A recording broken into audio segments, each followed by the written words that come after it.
لا ما عاد يرعبني ظلم يهددني لا شيء أخسره لا لا مهما يطول الدرب فالحق معه. Warahmatullahi wabarakatuh.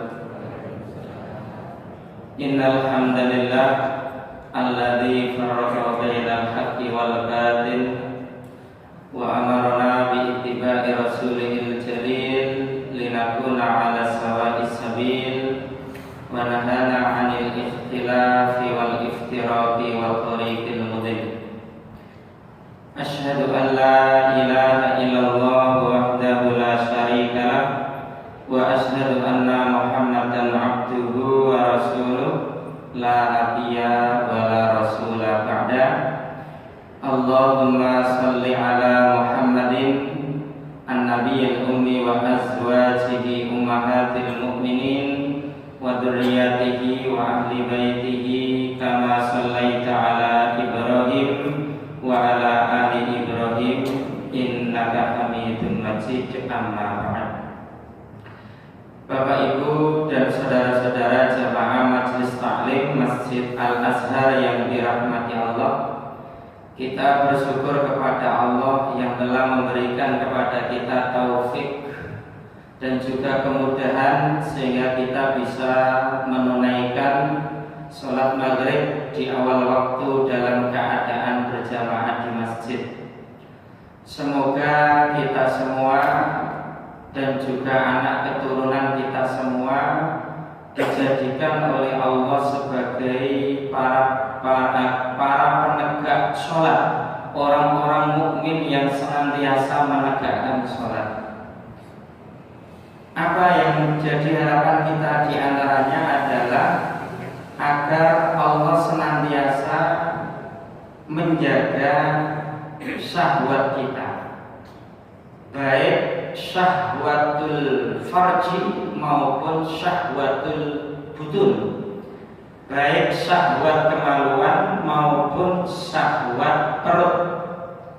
Seseorang yang benar-benar menegakkan sholat secara ikhlas karena Allah, tata cara pelaksanaannya sesuai dengan tuntunan Rasulullah, insya Allah syahwatnya dijaga oleh Allah.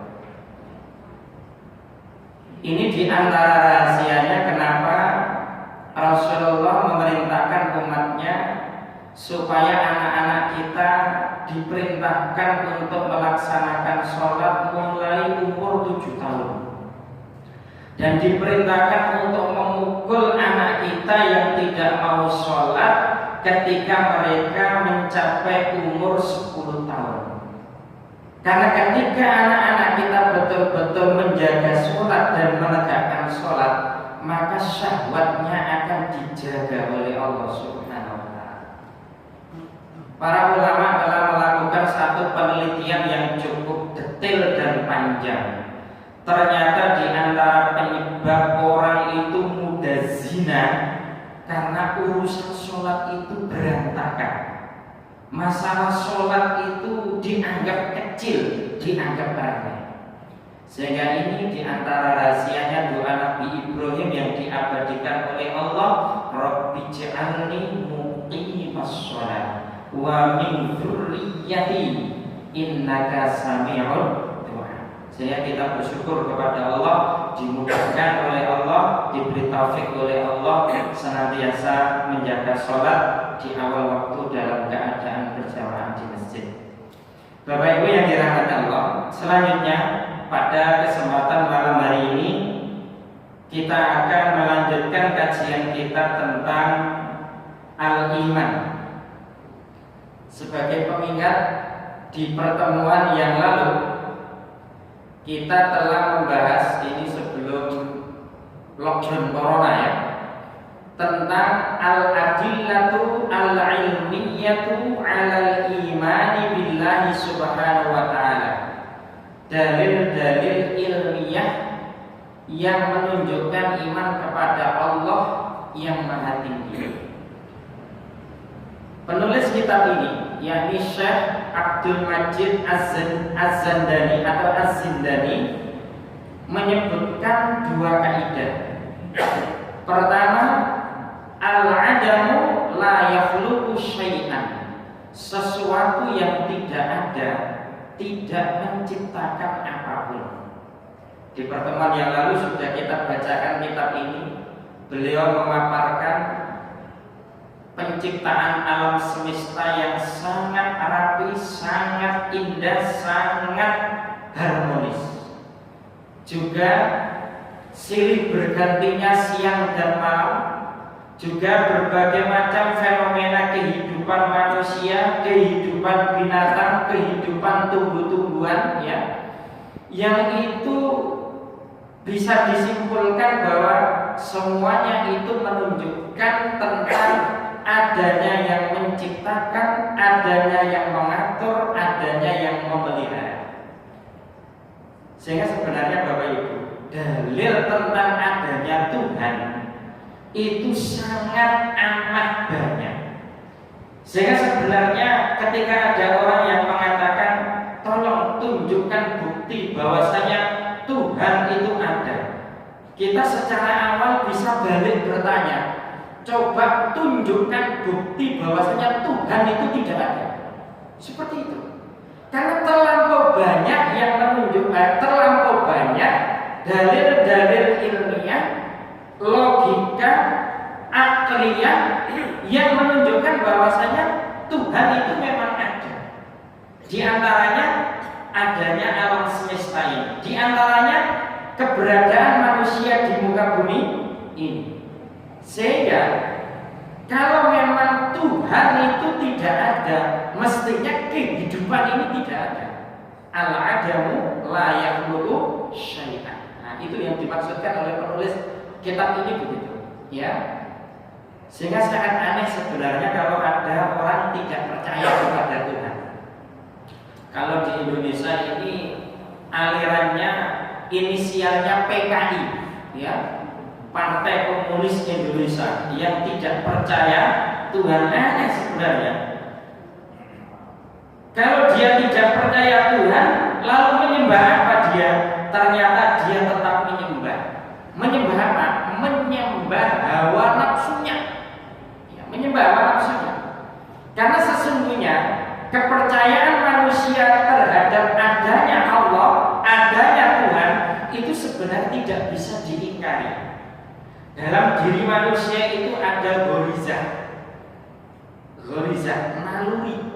Ada ghorizatul naluri seksual, ada ghorizatul baqa, naluri untuk mempertahankan diri. Sehingga ada yang pengen jadi lurah, pengen jadi camat, pengen jadi bupati, pengen jadi presiden. Itu sebenarnya ekspresi dari ghorizatul baqa. Dan ada ghorizatul tadayyun, naluri untuk beragama. Bahwasanya manusia menurut naluri yang diciptakannya itu, ini mesti mengagungkan sesuatu di luar dirinya, dan ini tidak bisa diingkari. Sehingga orang-orang komunis itu sesungguhnya mengingkari nuraninya sendiri, mengingkari fitrahnya sendiri, sehingga dia itu bukan kok tidak menyembah Tuhan, tapi dia itu menyembah hawa nafsunya sendiri. Kenapa? Karena tidak percaya Tuhan. Nah, kembali ke poin ini. Kaidah yang kedua, at-tafakkuru fil masnu'i yadullu ala ba'di sifatis syani'ah. Berpikir, merenung tentang suatu hasil karya menunjukkan sebagian sifat sang pembuat.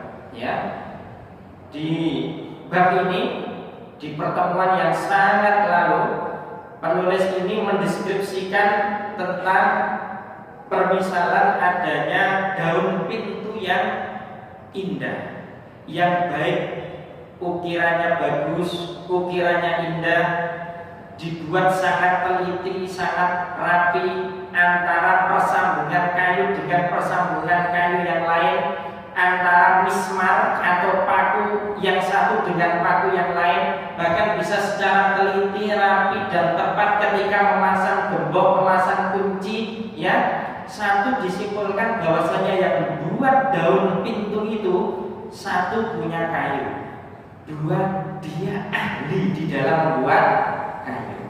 Maka sesungguhnya ketika kita menyaksikan berbagai macam penciptaan alam semesta yang terdampar dan kita saksikan ini juga menunjukkan bahwasanya yang menciptakan alam semesta ini adalah Al-Khabir, yang maha ahli, ya, Al-Qadir, yang maha kuasa, ya, yang maha teliti, yang maha latif, lembut, ya, sehingga bisa menciptakan alam semesta dengan sangat seimbang dan sangat baik ini.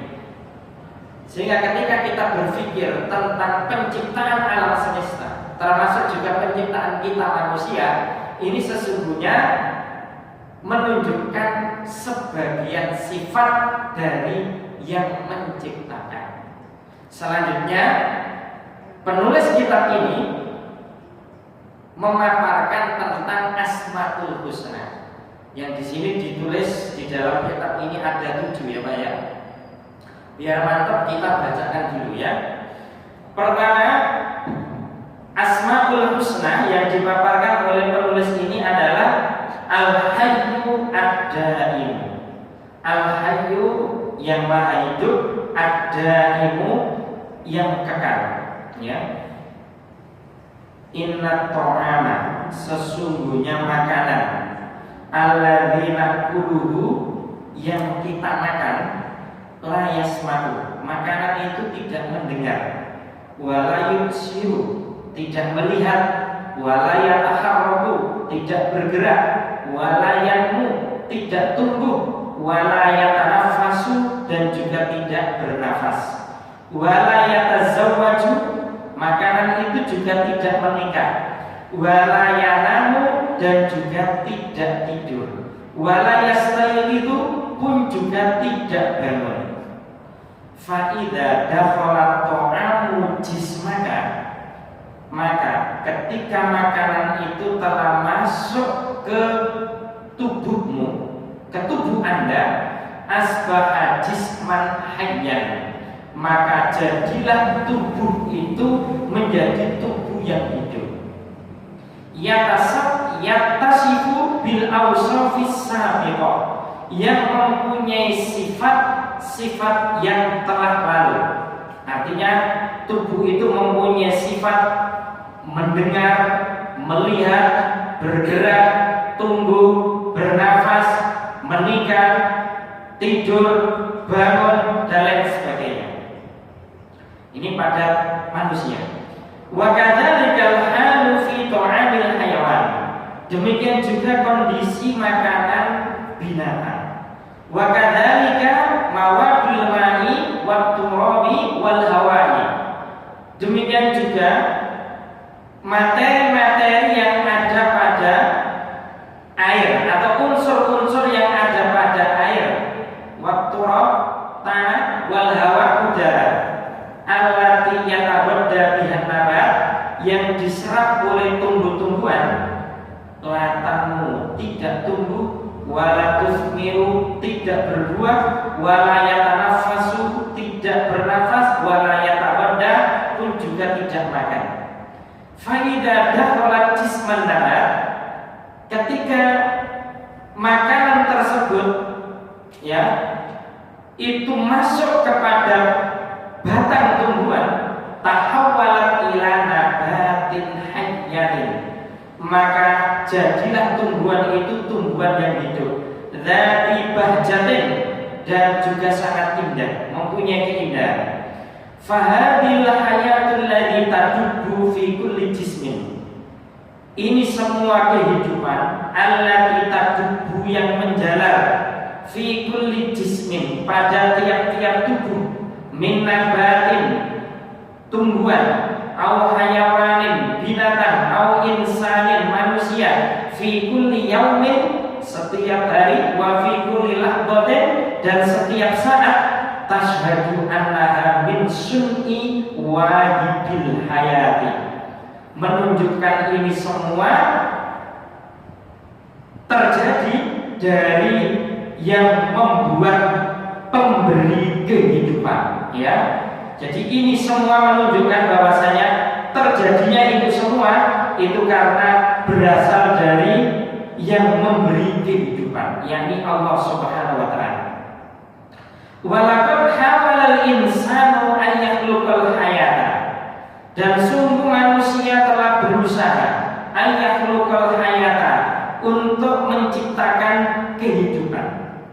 Faba'a bil fashali ad-dari'i, maka hasilnya adalah kegagalan yang pahit.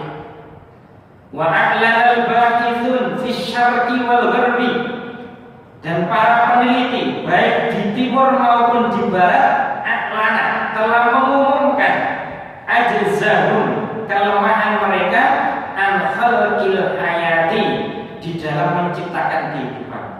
Jadi para ilmuwan, para ahli sebenarnya sudah lama sekali Pak, bagaimana menciptakan nyawa, menciptakan roh, menciptakan kehidupan. Tapi ternyata gagal. Ternyata gagal. Tidak ada yang berhasil untuk bisa menciptakan roh, menciptakan nyawa, menciptakan kehidupan. Mereka bisa menciptakan taruhlah yang mirip manusia, ya, yang mirip binatang, akan tetapi tidak bisa membuat roh yang dengan roh itu manusia bisa bergerak, bisa bernafas dan sejenisnya. Wa sadaqallahu qail, Maha benar Allah yang berfirman, ya ayyuhan nasu dzuriba mathalun fastami'u lahu. Wahai manusia, dibuatkan permisalan untuk kalian, fastami'u lahu, maka dengarkanlah.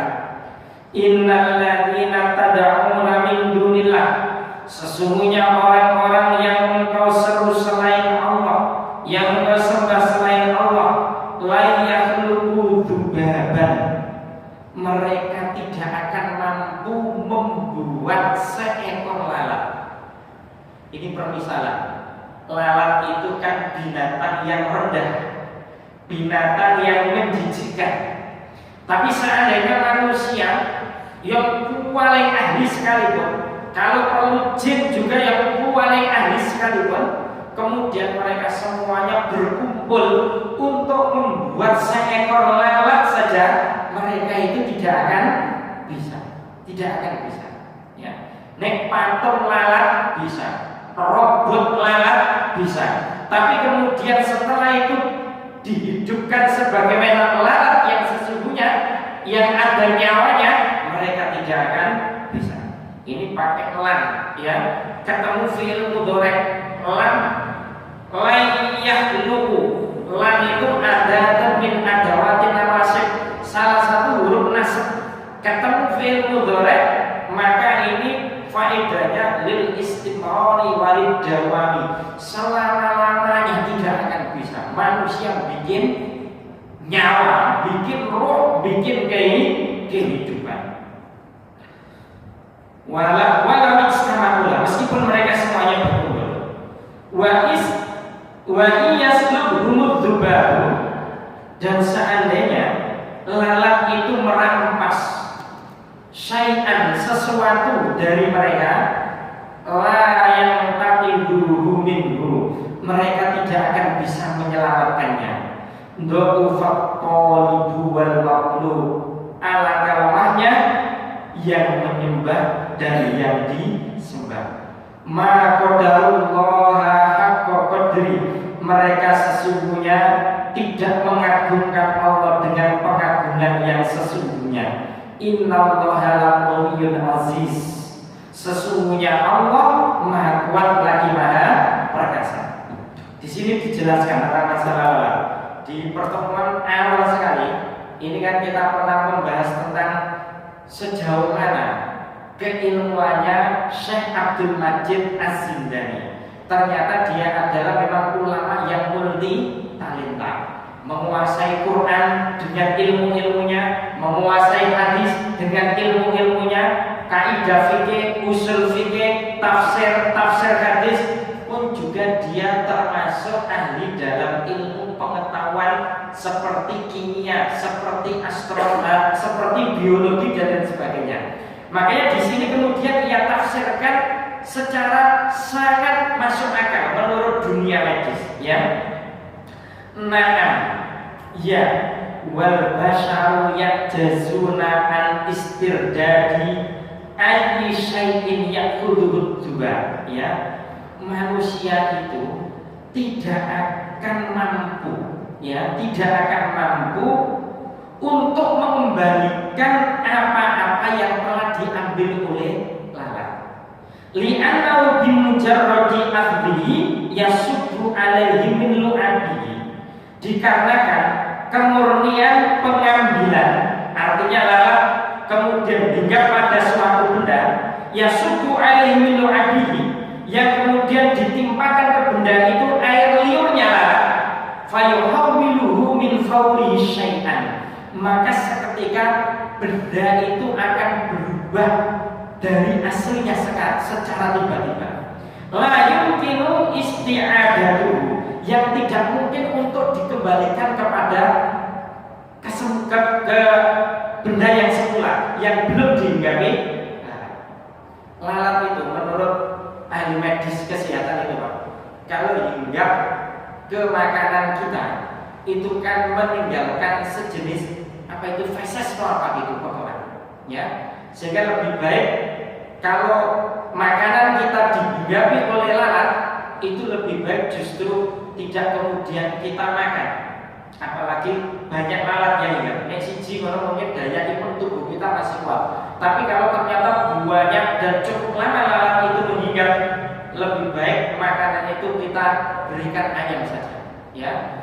Ketika lalat itu hinggap pada suatu minuman, itu kan malah disuruh menenggelamkan semuanya. Karena apa itu sayap lalat yang satu itu taruhlah sebut saja racun, yang satunya lagi itu penawarnya. Artinya ketika benda itu dihinggapi lalat, maka sesuai benda itu kemudian berubah. Ini kan subhanallah, ini ayat ini, yakni ini ya, yang dipakai permisalan ini surat Al-Hajj ayat 73, surat Al-Hajj 73 sampai 74. Ini sebenarnya merangsang dan memotivasi seseorang ilmuwan diantaranya untuk menyelidiki ada apa dalam seekor lalat. Tidak sekedar lalat itu punya nyawa, tetapi ternyata Allah juga memberikan suatu hal-hal yang perlu diteliti pada seekor lalat. Di samping ini menunjukkan tak satu pun manusia bisa membuat kehidupan meskipun seekor lalat, namun sesungguhnya di situ juga terdapat tanda-tanda kekuasaan Allah yang luar biasa. Nah, tentang al-hayyu ad-daim ini, Bapak Ibu, kalau saya simpulkan, kesimpulannya seperti ini, ya. Ada pada insan, ada pada hayawan, ada pada nabat. Insan butuh makanan, hayawan butuh makanan, nabat butuh makanan. Bahkan ini kalau kita perinci, kebutuhan insan nanti ada kebutuhan yang sifatnya fisiknya, ada kebutuhan yang berorientasi kepada akalnya, berorientasi kepada ruhnya. Artinya fisik butuh makan, akal butuh makan, ruh butuh makan. Itu yang ada dalam diri manusia. Nah, yang dipermisalkan ini adalah kaitannya kebutuhan fisik berupa makanan. Nah, makanan pada awalnya tidak melihat, tidak bisa mendengar, tidak tumbuh, tidak bergerak, tidak bisa bernafas, tidak bisa menikah. Tapi ketika makanan itu telah masuk jasad dan akhirnya kemudian tercipta sebuah kehidupan, maka saripati makanan yang telah diserap oleh jasad itu, kemudian tubuh itu mempunyai sifat yang bisa bergerak, bisa tumbuh, bisa berkembang, bisa bernafas, bisa menikah dan lain sebagainya. Dan itu merupakan pemberian dari Yang Maha Hidup, Al-Hayyu Ad-Daim. Akal manusia itu juga butuh makan. Di antara kebutuhan apa itu akal manusia itu makanannya ya ilmu itu, Bang. Membaca, ikut pengajian, ini makanan akal, ini makanan akal kita. Bahkan juga bisa merebus ke makanan ruhiyah kita. Makanan itu diantaranya adalah doa, zikir kepada Allah, itu makanan ruh. Nah ini harus seimbang antara jasad, antara ruh dengan akal. Ketiga-tiganya harus diberi makan. Kita orang mukmin tidak boleh menjadi orang mukmin yang bodoh. Ya, kita bisa jadi bukan politisi, tapi kita tidak boleh buta tentang masalah politik. Kan begitu Pak ya? Kita tidak boleh buta tentang masalah politik. Bagaimana politik di Indonesia? Kita harus tahu apa isu aktual yang paling terjadi di Indonesia saat ini. Oh ternyata ini apa namanya Pancasila ini mau berubah, kan begitu. Kita harus tahu, ya harus tahu. Nah itu kebutuhan akal kita supaya kita tahu hal-hal yang sifatnya juga menyangkut kemasyarakatan global. Roh kita juga butuh makan. Orang itu kalau rohnya kering, itu dia akan mengalami kegelisahan. Nah seperti itu. Hewan butuh makan, nabat butuh makan. Ketika ini kemudian terserap dari unsur-unsurnya ini terserap pada hayawan yang hidup, nabat yang hidup, kemudian bisa menjadi tumbuh berkembang. Itulah yang disebut dengan apa itu namanya tanda-tanda kekuasaan Allah yang memberikan kehidupan ini adalah Al-Hayyu Ad-Daim, yang maha hidup lagi kekal.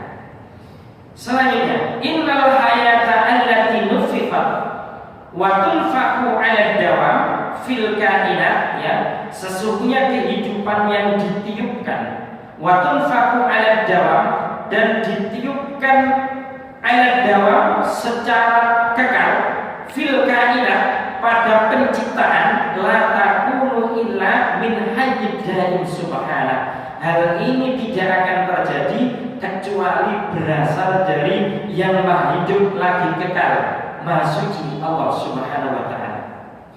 Wa kullu hayatin yuhaddiduha al-maut, dan setiap kehidupan itu terancam dengan kematian. Mata ja'at asbabuhu, ketika telah datang sebab-sebabnya. Lakin khaliqal asbab la tadurruhu al-asbab, akan tetapi pencipta sebab-sebab itu la tadurruhu al-asbab, sebab-sebab itu tidak membahayakannya, artinya tidak ada efek sama sekali. Kenapa? Karena tidak ada yang bisa mematikan Allah subhanahu wa ta'ala. Fahuwa al-hayyud daim alladzi la yamut. Qala ta'ala, maka dialah zat yang maha hidup lagi kekal yang tidak akan mati. Qala ta'ala lahu mulkus samawati wal ard, miliknya semua kerajaan langit dan bumi. Yuhyi wa yumit, yang menghidupkan dan mematikan. Wa huwa ala kulli syai'in qadir, dan dia atas segala sesuatu itu maha kuasa. Wa qala subhanahu wa tawakkal 'alal hayyil ladzi la yamut, dan bertawakallah kepada yang maha hidup dan tidak akan mati.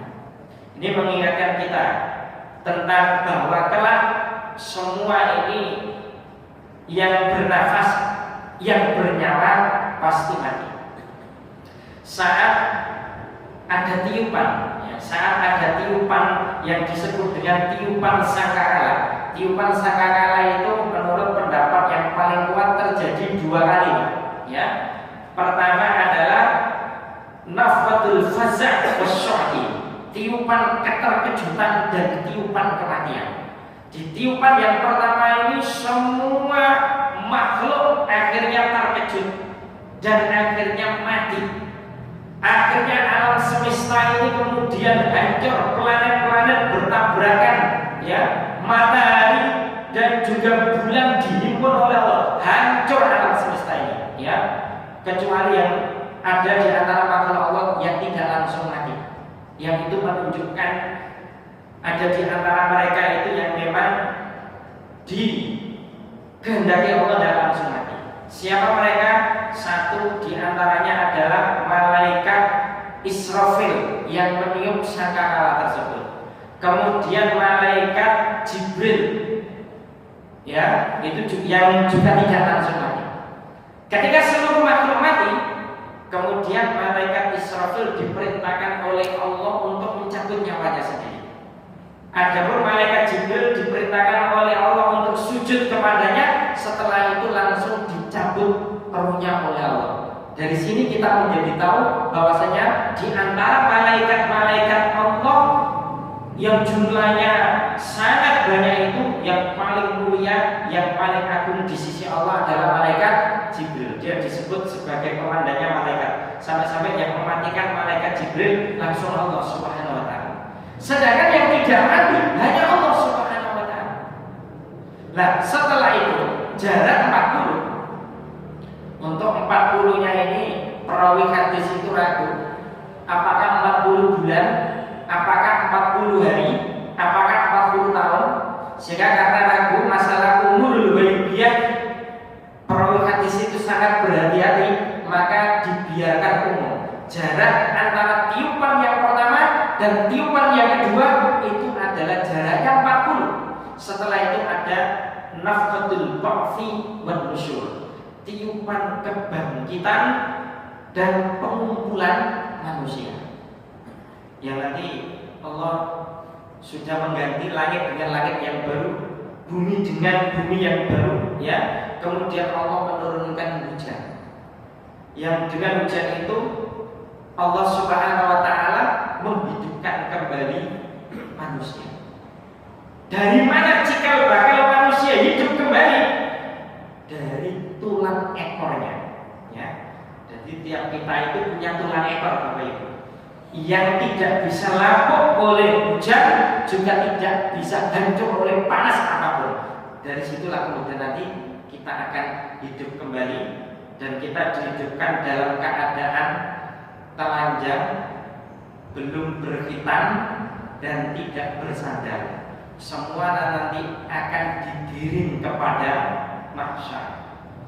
Cuma nanti lama-lama kemudian kita diberi pakaian. Di antara manusia yang pertama kali diberi pakaian ketika itu adalah Nabi Ibrahim alaihissalam. Ya, kemudian setelah itu adalah yang lainnya. Pakaian apa yang kita pakai? Saat kita dikumpulkan ke padang mahsyar, ke padang mahsyar itu, pakaian yang kita pakai adalah yang kita pakai sebelum kita mati pas. Itu nanti yang akan kita pakai. Sehingga ada seorang sahabat yang sakitnya itu nemen begitu, kemudian ingat hadis Nabi ini, nanti akan diberi pakaian. Pakaiannya itu yang dipakai ketika sebelum mati pas itu, dia saat sakit pakaiannya awut-awutan itu, dia punya firasat mau meninggal dunia itu, dia minta ganti pakaian yang layak, ya, pakaian yang layak.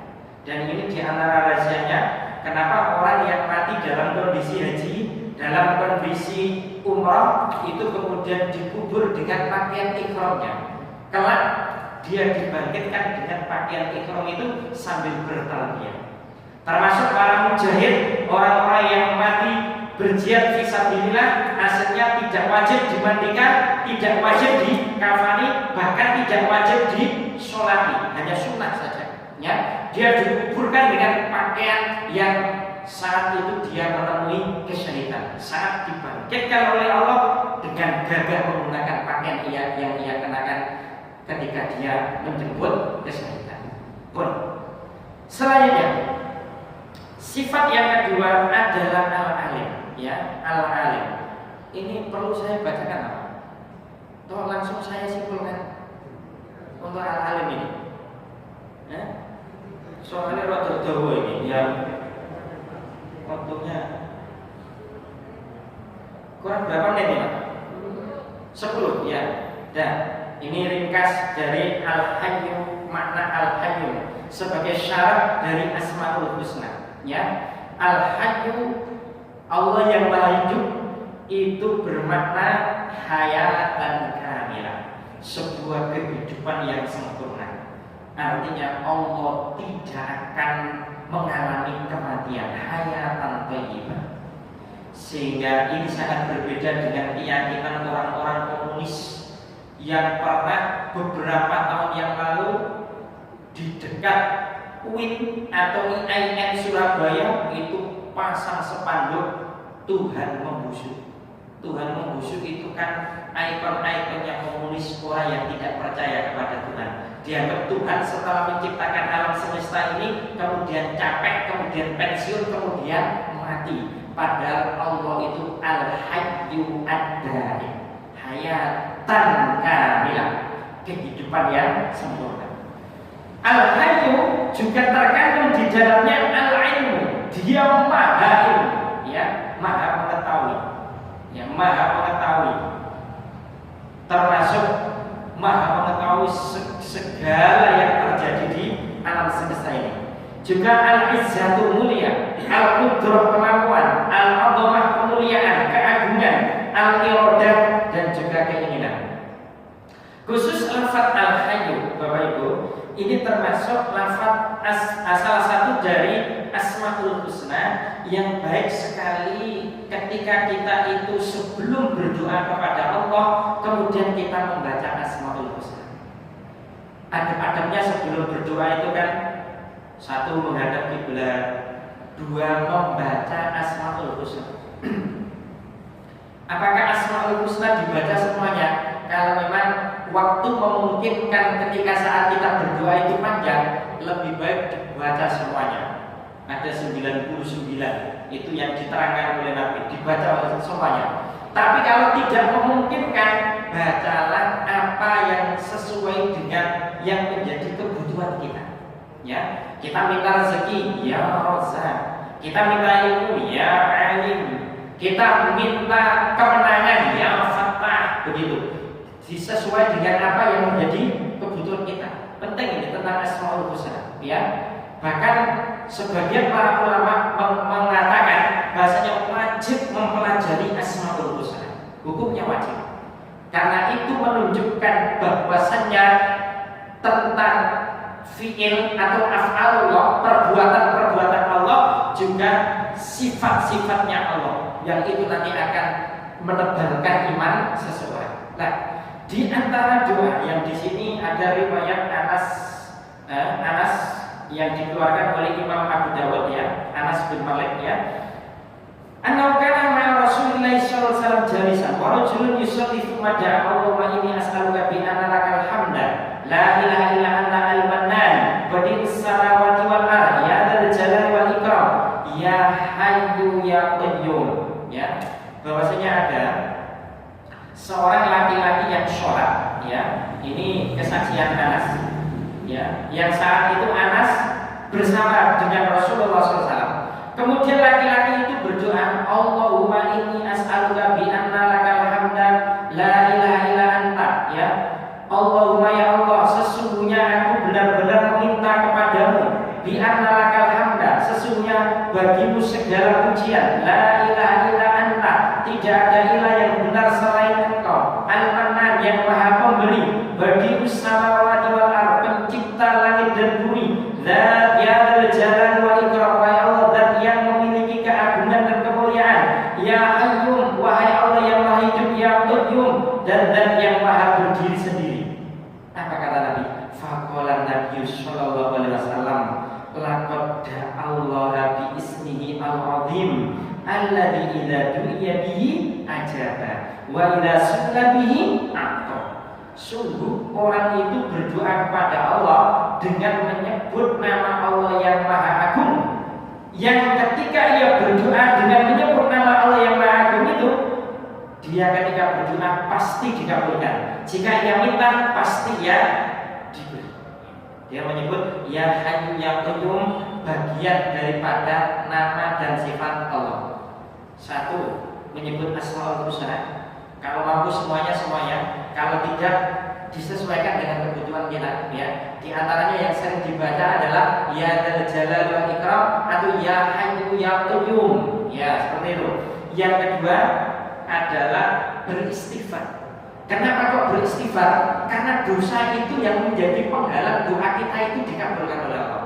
Maka agar dosa itu bukan menjadi penghalang, maka harus rontok dengan istighfar dan taubat kepada Allah Subhanahu wa taala. Kemudian bersolawat, itu adab dan etika sebelum berdoa kepada Allah Subhanahu wa taala. Selanjutnya yang dikutip oleh kitab ini adalah Al-Alim. ya, sifat Allah yang maha mengetahui.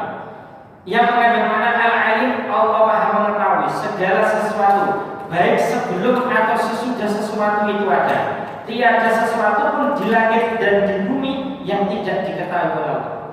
Ini saya simpulkan dari pemaparan beliau yang ada di kitab ini, Pak. Ya, satu, beliau mengutip Quran surat Saba ayat 26. Qul yajma'u bainana rabbuna tsumma yaftahu bainana bil haqqi wa huwa fattahul alim. Karena ini dari ilmiah, kemudian beliau jabarkan secara ilmiah. Apa di antara ilmiahnya yang menunjukkan Allah itu maha alim, maha mengetahui? Ketika Allah menciptakan mata untuk manusia, mata untuk binatang. Ketika Allah menciptakan mata untuk manusia, mata yang diciptakan oleh Allah, yang telah dipersiapkan oleh Allah untuk manusia, itu berada di dalam haitsu dzalamus syadid, di dalam kegelapan yang sangat gelap di alam rahim. Padahal mata itu tidak bisa melihat dalam kegelapan. Tapi zat Allah yang maha mengetahui menciptakan mata dalam kondisi di dalam rahim yang gelap itu, karena ini disiapkan kelak mata itu akan dihadirkan ke muka bumi ini, yang bumi itu ada cahaya yang dengannya kemudian mata itu bisa melihat. Nah, ini menunjukkan bahwa Allah itu maha alim, maha mengetahui.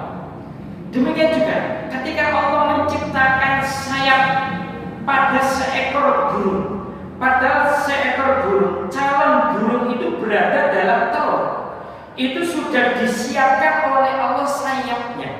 Karena Allah maha mengetahui kelak sayap ini akan digunakan oleh burung untuk terbang. Itu menunjukkan bahwa Allah itu al-alim, maha mengetahui. Juga disebutkan di sini ketika Allah menciptakan laki-laki, juga Allah menciptakan perempuan yang jumlah perempuan untuk dipasangkan kepada laki-laki itu dengan jumlah yang memadai. Sudah diketahui oleh Allah Subhanahu wa taala. Kenapa kemudian muncul bolehnya laki-laki itu menikahi 4? Ya, 4 ya. Nah, ya, boleh 4 paling banyak ya. Karena ternyata jumlah laki-laki dengan jumlah perempuan itu banyak perempuan. Menurut Dr. Zakir Naik ya, itu disebutkan mulai awal kalau ada 10 bayi lahir laki-laki yang bisa eksis tetap hidup, itu paling mentok banyak itu 2, 8-nya itu meninggal dunia. Berbeda dengan bayi perempuan yang mempunyai ketahanan lebih yang telah disiapkan oleh Allah. Ada bayi perempuan 10 yang lahir, ini menurut penelitiannya para ahli, maka yang hidup itu 8, yang mati itu 2. Apalagi nanti kalau hidup di akhir zaman, kalau perang besar Malhamah Kubro itu terjadi Bapak Ibu, nanti satu laki-laki akan dilayani oleh 50 wanita. Seperti itu ya. Ibuku ini, saya menerangkan ini bukan kok kemudian mendoni menjadikan sebagai perempuan, tapi ini saya menerangkan nas-nas hadis-hadis. Nah, juga yang dipaparkan dalam apa itu kitab ini tentang Allah menciptakan yang namanya air tawar, yang kebanyakan air tawar itu kemudian tidak bergerak atau tidak mengalir. Kemudian Allah menciptakan air laut, yang air laut itu dibikin asin oleh Allah, yang gelombangnya terus bergerak. Ya. Kenapa? Karena air itu ketika tidak bergerak itu akan basi. Dan untuk menjaga dari eksistensi bumi ini diciptakan air laut itu asin dengan gelombang yang terus bergerak agar bumi ini tidak rusak. Itu menunjukkan bahwasanya Allah itu al-alim, Allah maha mengetahui. Demikian, wallahu a'lam bishawab. Wassalamualaikum warahmatullahi wabarakatuh.